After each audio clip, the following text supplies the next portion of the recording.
வணக்கம். நான் உங்கள் ராமன். உலக வரலாற்றை திருத்தி எழுத உங்களிடம் பேனா இருக்கலாம். ஆனால் ஒரு ஒற்றை உண்மையை திருத்தி எழுத உங்களிடம் பேனா இல்லை என்பதை நீங்கள் மறந்துவிடாதீர்கள். அந்த பேனா எங்கு இருக்கிறது, யாரிடம் இருக்கிறது என்றால் அது இறைவனிடம் மட்டுமே இருக்கிறது. உங்களுக்கு கோடி பொய்கள் சொந்தமாகலாம். ஆனால் ஒரு ஒற்றை உண்மை என்பது இறைவனுக்கு சொந்தமானது. அதை திருத்தி எழுத நினைத்தால் நீங்கள் இறைவனின் கோபத்திற்கு ஆளாக நேரிடும்.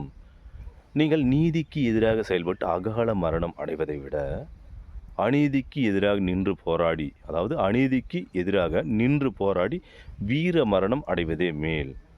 உன்னை மதிமயக்கிய இந்த ஆடம்பரங்களை தூக்கி எறிந்து விட்டு வா. ஏனெனில் இது கலியுகம். ஊமையாக இருந்தால் உன்னையும் என்னையும் கொன்றுவிடும். உன்னை மதிமயக்கிய இந்த ஆடம்பரத்தை தூக்கி எறிந்து விட்டு வா.